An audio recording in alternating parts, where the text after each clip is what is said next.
Hello friends, welcome back to the channel and the Pent House. Might have this on both, who knows. Anyways, today we are here to go over my champion profile from the August 2nd premiere. Yeah, I opted, as you guys know, to go with Stellar Nyximera stuff. So I will start off by saying I'm just a huge fan of this line. I think they're super cool, like the design behind it. Like, I love the Stellars, I think they're great. So wanted to build a deck around them that worked, and that's exactly what we did. So triple Stellar, and then one each of the Risen and Fallen form. This was the only, like I said in my interview yesterday, this is the only deck building restriction that I gave myself, was that, you know, I want to play all of these in the main. I mean, Stellar is a solid starter, honestly. Like I mean, the Nyx line, they have some of their issues where they're expensive, you know. It's a big investment, especially, you know, going back and forth between each form at the end of each turn. So they get really expensive. They get really big. If they get outed, then you're just losing a lot of, you know, your spirits, and it can be kind of tough. So yeah, overall the line is like solid, like especially with the advantage you can gain from Fallen form. It's pretty good overall. It's just very tough because of how expensive it is. So anyways, love these guys. They are great. Yeah. Next set of cards that I have is another set of 5, and it feels like this card overperformed. Like, I'm a huge fan of it now. The Kryling and Cryovern.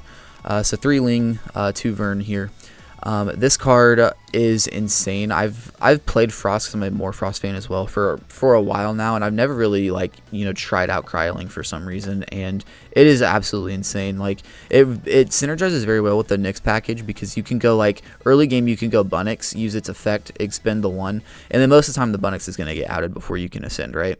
But you're fueling your underworld with the Frost spirits that you can use later in the game to trigger the Kryling effect and get the free 7/4 Cryovern on the board. And then this thing just goes crazy. It actually being a 4 is a little unfortunate with Champ Whale running around. Also, there was some OG Galaxy yesterday. So it's a bit unfortunate, because most of the time you're water enchanting this when you ascend. And I quickly had to learn the matchups, because sometimes I would rather go like a solar enchant on this when I knew I wasn't going to get in Risen form, and so I could also play around Galaxy. There was also a lot of times where you'll see mountains come up later in the profile. There was a lot of times where I would have to play this, and I would still go with a water enchant, because and then I would play the mountains, and that would push this up to a 5 defense. So if they did get the whale out, then they would have to crash with it and take 1, lose their guy. So but yeah, anyways, this card, or these cards here, overperformed really freaking good. Next is the mandatory 3 Narpoon. Narpoon, it's a you know, good stat guy. It on normal cast searches a 1-cost Frost Celestial. So very good. There's obviously a lot of Frost stuff in here. You've got the Stellar, you've got the Kryling, you see the Broomalinks here, some other stuff here in a little bit. Yeah, but anyways, it's just a great card overall. It plays around Tsunami just generically. Please bounce this, you know, put it back in my hand with shield, because I would love to cast it again. This card definitely was great yesterday. Next is the Broomalinks Champion of KyroNyx. Once again, it's kind of same thing as Narpoon. It feels mandatory in a list where you're on mainly Frost. It's a 4/2, and then it's just on cast. You can search for Mountains of Boreas or a Blizzard and add it to your hand. This card felt great yesterday as well.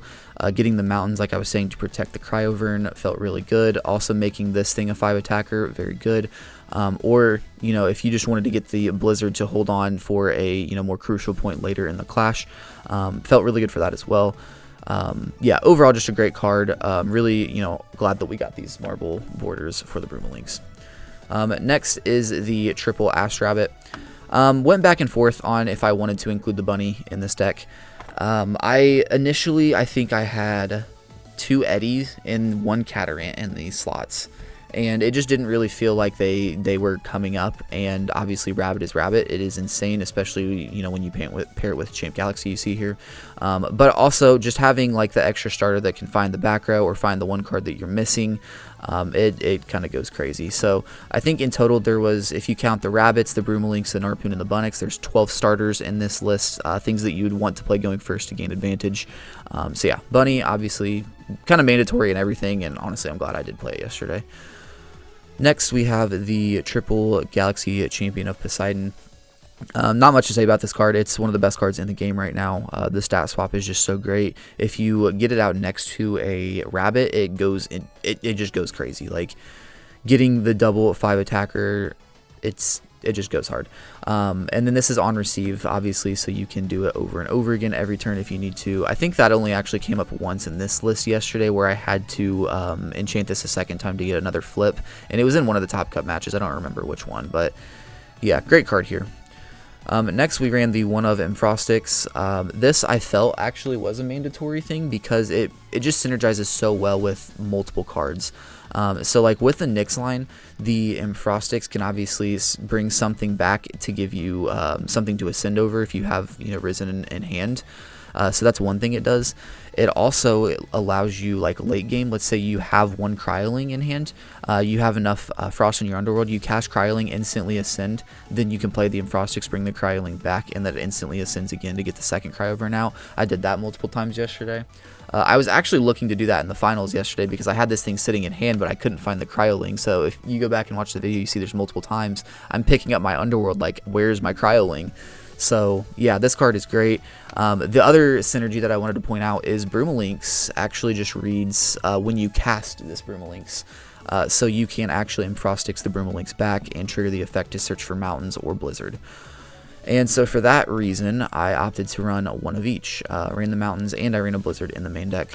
Both these cards really good. There was actually some misplays yesterday where I should have played mountains. One of them being, I don't think it actually mattered in my finals game against Rybot, but there's, like, this card's crazy to help you, like I said, play around the Champ Whale and Galaxy just in general. And then the Blizzard actually came up a lot. There were so many board states where there would just be one back row, and it didn't matter like what it was going to kill me. You know, if I couldn't deal with it, and I would just like happen to have the Blizzard at hand either from searching it or drawing it, and yeah, it performed really well. I'm very happy with running a 1/1 lineup of these to search off of the Broomalinx. Next is the Triple Ambrosia. Kind of wanted to cut down to 2. I'm of that camp where I think like 2 Ambrosia is enough because you really don't want to see this too many times. Or like early game, like if you draw like 2 in your opening hand, it's like it doesn't feel really good. But I left it at 3 just for the sole purpose of it allowed me to expend my Solar Spirits, and then if I ended up needing them late game for the Risen effect, that I could get them back. Or, you know, obviously, you know, having the Enfrostix, needing to have the Frost late game, like it's just crazy. Like there's not much to say, you know, other than it's a crazy card. And then we had the counter runes. Went with 3 Gorgon's Gaze, 3 PTA, 3 Shield of Achilles, and 3 Tsunami. Standard stuff here, nothing too crazy, not much to say about them. In most of my previous decks, I've went to like 10 back row, so I'll go to like this lineup here. And I never felt like I had enough, and I will say playing just the full 3-3-3-3 felt amazing yesterday.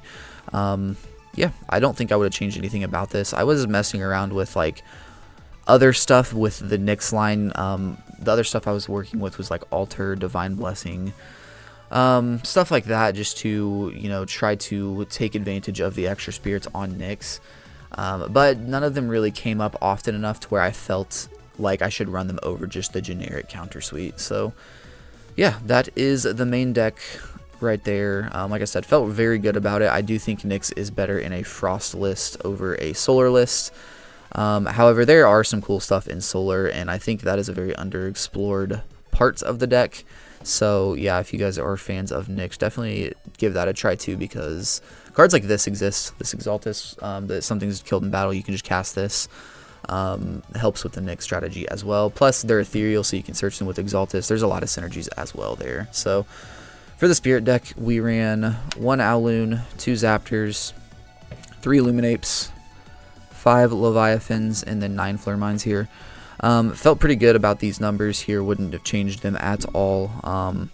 Kind of wish I could run more Frost, no pun intended.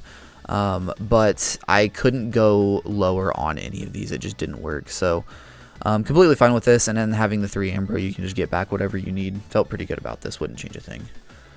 After this, we get into the side deck, and as you guys saw yesterday, my side deck kind of put in work against Rybot in the finals, and it helped all day tremendously. So we started with 2 Spectaris, 2 Original Galaxy, and 2 Boombat here. So the thoughts here, Spec just, it's so good against a lot of things. I really think it's underrated still, and I feel like we are getting close, kind of like we're like almost in Daybreak format again, where you have like the Spec, Galaxy, Eddie, and like Triangle, where they each beat each other kind of thing.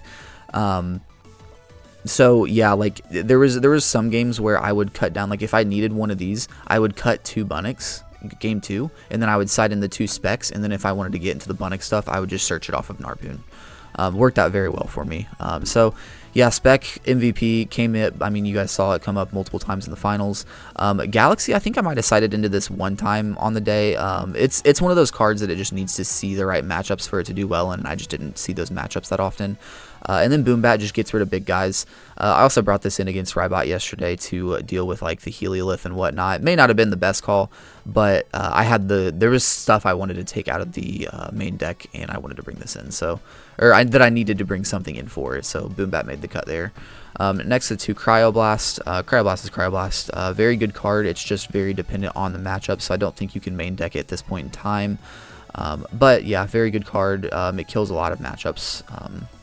Next, we have the Pandora's Box and Spoiled Fruit here. Obviously, you guys saw both of these come up in the finals as well against Rybot. Great cards. I mean, they're matchup dependent. It's kind of wild to bring in a Pandora's Box only to stop Argo, but the Tsunami was literally doing me nothing. I mean, if he has like the Plucky out, changes it to defense, it's I guess Plucky would be a 5/3 because it swaps. But then the Heliolith, you know, if the Heliolith was like the biggest thing that I was worried about, because none of my guys can just generically deal with it on their own. Like, sure, Spec can crash with it, Broomalinks can crash with it. If Mountains are up, then Bunnix can crash with it, but I don't want to take that Spirit of Damage as well. So, yeah, the Tsunami, like, it just, well, wait.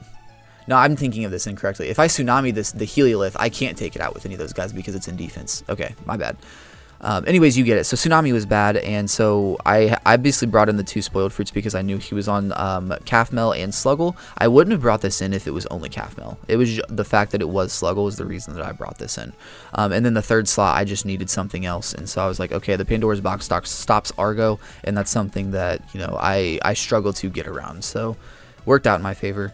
And then we got the second Mountains here. This was just for any matchups that I had. Stadium Wars, brought it in a couple times. I think there was a water matchup I had. Yeah, Bo in round 7 played Atlantis and Rise, and so I brought this in against Bo to try to keep them off of the stadium. And then lastly, 1 Zaptor, 1 Owloon, and this was for the specific side decks cards. Yeah, there was, I also, like, I had 2 Thunders in the main deck, and then I had 1 Owloon in the main deck, or in the Spirit deck, specifically for the Nyx stuff, and then specifically for the Ash Rabbits. But if I was bringing these in on top of them, then I wanted the extra one. Even if, like, with Spec, if you're on 2 Spec, you kind of want 2 Owloons in case it gets shielded anyways. Like, running 1 Owloon with 2 Spec is terrible, and it feels bad because, like I said, the second you get shielded, you can't play it anymore. And then the Ash Rabbit, I actually like having, with 3 Ash Rabbit, I like running 3 Zaptors. However, I just didn't have the space for it in this list. But if I was going to bring in the Boombats and have the Rabbits, then I definitely needed the 3rd Spirit. So these were the last 2. I was testing with other things. Like I said, I tried to fit Divine Blessing in the side. It's just not impactful enough at this time in the current metagame to justify bringing it in. Especially with the Hurricane limit, there's not too many invokes that like are going to be consistent enough where you like need to stop them. So yeah, that was the deck profile.